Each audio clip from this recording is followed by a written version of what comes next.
윤석열은 자진 사퇴하는 게 상식적으로 맞죠. 윤석열은 자진 사퇴하는 게 상식적으로 맞다고.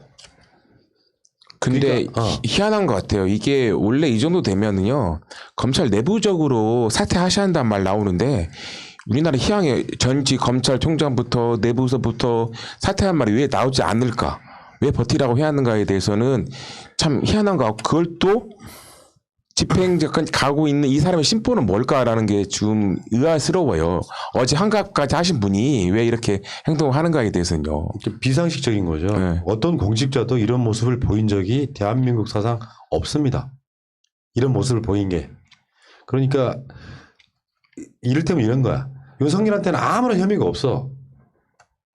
정말 깨끗한 사람이야. 근데 진짜로 권력에 대한 수사를 했다고 물러나라고 하면 저라도 반대할 것 같습니다. 진짜로. 근데 자기에 대한 이 혐의가 있어. 근데 요거는 이런 식인 거지.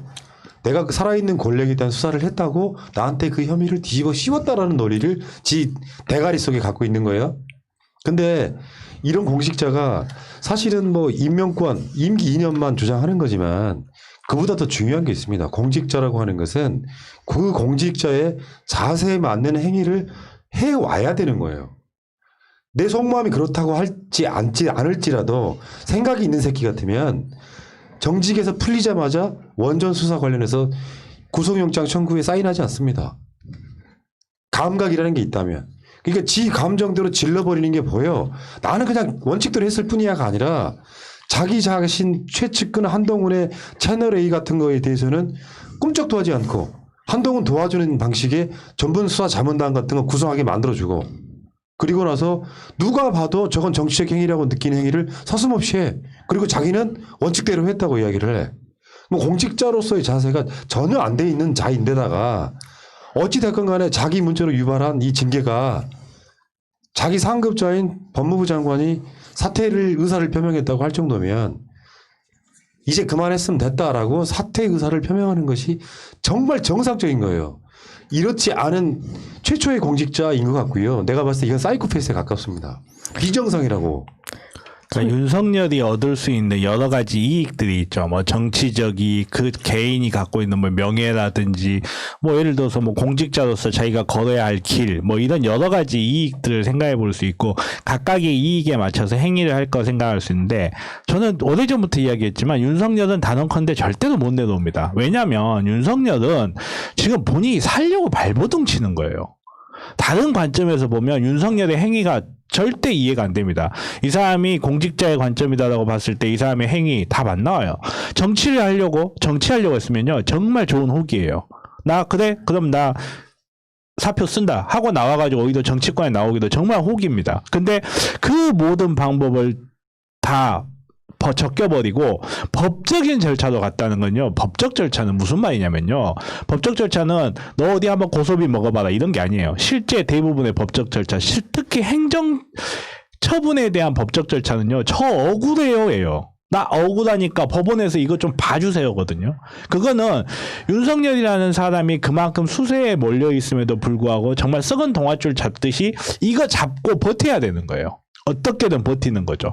이 사람이 그러면 왜 버티느냐? 라고 했을 때 여러 가지 관점이 있죠. 여러 가지 관점이 있지만 윤석열이 알려줄 리는 없는 거니까 여러분들께서 각각 생각하면 됩니다. 그 부분은. 야, 준비 엄청 해왔다. 애드립인데요. 준비 없는 거니까. 장모랑 아내가 무서워서 사퇴를 못하겠으면 최소한의 사과 정도는 해야지 도리가 아닌가. 검찰총장이 사상에 유례없는 징계 위에서 정직 처분까지 받았는데 어떻게 사과 한마디 없이 그렇게 사과 안 하고 이제 코로나19에 대해서 전국에 있는 검찰청에서 이제 직원들 하시고 자영업자들에 대해서 꽤 많이 기소하지 말라고 해서 대통령 훈화 말씀을 듣는 그런 느낌이 들었어요. 그렇죠. 그러니까 사과를 안 한다는 게 되게 중요한 포인트 중에 하나예요. 그러니까 정치적 목적이 있었다면 사과를 했을 거예요. 공직자의 자세라면 사과를 했을 거예요. 근데 이 사람은 지금 약간 자기를 피의자나 피고인처럼 생각하는 부분이 좀 있어요. 왜냐하면 자기는 수사 대상이 될 수밖에 없다라는 부분이 좀 있기 때문에 대부분 이런 경우에 내가 사과를 하면 그 사과가 나에게 불리한 조건이 된다라고 생각하는 경향이 좀 강해요.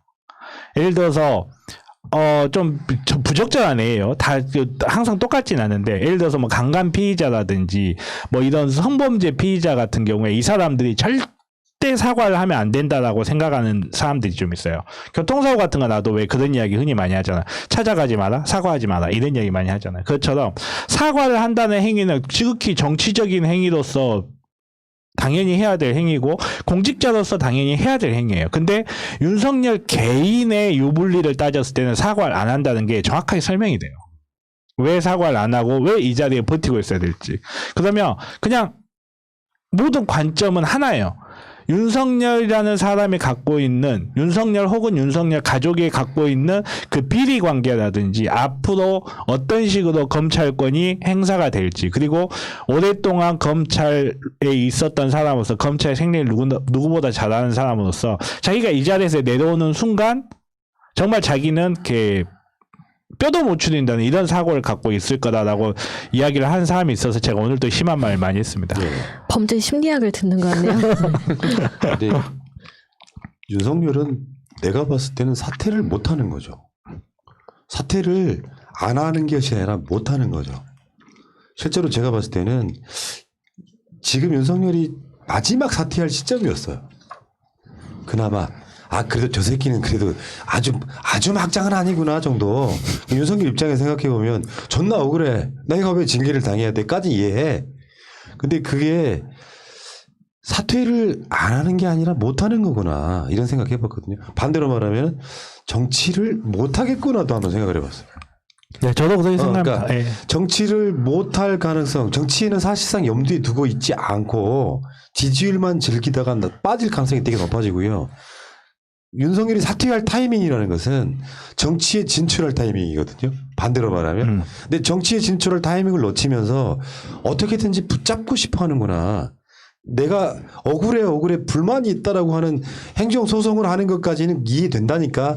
멧돼지 성질상 이해가 충분히 되는데 반대로 말하면 이게 그 정도의 어떤 그 시야가 없는 사람이라고 하면 정치도 안 되는 사람이고요.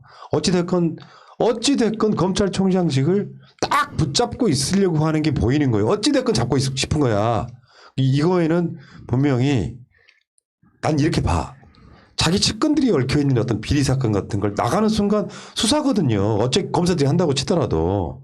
어차피 뭐 내년 1월달이나 2월달 등 해가지고 또 인사이동 등이 이루어지면 어차피 내 검찰총장 아닌데 나 수사할 놈들 형식적이라고 해도 있어요. 검찰 내에는 있다고. 그러니까 수사 당하기 싫고. 물론 가족은 당연한 거죠. 장모님이나 부인은 마찬가지고. 현재 부인에 대한 수사가 이루어지고 있습니다. 이런 것들을 막기 위해서 그나마 검찰총장으로서 뭐 식물총장이라고는 하지만 결재권이 있는 사람이잖아요. 내가 검찰총장으로 있는 것과 없는 것의 차이는 엄청 커요. 내가 나가고 나면 이성윤이 마음대로 해버릴 것 같아. 자기 깐에는 불안한 거야. 그러니까 사실은 자기 측근들 윤대진이나 한동훈 등에 관련된 수사, 부인, 뭐 장모에 대한 수사 이런 것들을 막기 급급한 거예요. 이 자리를 내가 놓치면은 엄청 털릴 것 같거든. 그러니까 사퇴를 못 하고 있는 거예요. 그러니까 찌질하다는 소리가 나오는 거야. 오죽해서 민주당 모 국회의원이 이렇게 하면 찌질하게 보인다고. 이게 어떻게 보면 지금 국민의힘에서 정치적인 뒤에 나왔을 때 잡아줘야 하는데 국민의힘도 지금 윤석열 총장에 대해서 정치인 되는 것은 되게 꺼려해요. 대선 후보가 지금 3위까지 올라가더라도 솔직히 말하면 자기네 있는 후보군들이 가려지고 있어요. 그리고 윤석열이가 정치를 한다고 해서 국민의힘에 와갖고 이익이 뭐가 있을까라는 거에서는 물음표거든요. 이 사람이 국민의힘에 갈지 국민의당을 갈지 아무도 손잡아주지 않는다는 것을 자기가 알고 있기 때문에 되게 좀 쫄아 있는 건 맞는 것 같아요. 그리고 윤석열 자신이 표본을 너무 잘 보여줘 보였어요. 밑에 후배 검사들한테. 어떤 표본을 잘 보여줬냐면 윤석열 자신이 그 댓글 수사에 관해서 자기가 이야기하고 그리고 그 이후에 있었던 삼성 수사라든지 이런 거 잘하면서 자기가 서울중앙지방검찰청장을 거쳐 검찰총장까지 가는 이런 파격적인 인사에 발탁되는 걸 보면서 밑에 있는 검사들 상당수의 검사들은 그 생각할걸요. 내가 저 돼지 잡으면 그 생각 할 수밖에 없어요. 정말로 할 수밖에 없고 그리고 사실 이제 이건 어디까지나 가정적 사고기만 합니다만은 윤석열이 예를 들어서 비리가 많다고 해요. 그러면 이 비리가 과연 윤석열 혼자 저질렀을 거냐라고 생각했을 때 절대 그럴 수가 없거든요. 조직이거든요. 조직. 아키텍처예요. 그렇기 때문에 여러 이렇게 직간접적으로 관여된 수많은 사람들이 있을 텐데 그 상황에서 윤석열 혼자 떡 나가게 돼버리면요. 나머지 구조들에서 했던 그 모든 것까지 자기가 다 책임져야 될 가능성이 커요. 그래서 절대 못 나가요. 절대. 네. 알겠습니다. 윤석열 씨는 에휴, 내가 어떤 그 당당하니까 에이 사퇴할게 이걸 못하고 절대 검찰총장을 놓을 수 없다. 요거 있잖아. 등치에 안 맞는 그 처절함을 보면서 에휴 지질이 새끼 진짜. 그러니까 윤석열이 최민희 의원님을 되게 존경하는 것 같습니다. 네. 포기하지 말기 이런 끝까지 함께하기. 함께하기. 지치지 말기. 한동훈과 끝까지 함께하기. 장모님과 지치지 말고. 아, 나 씨. 여기까지.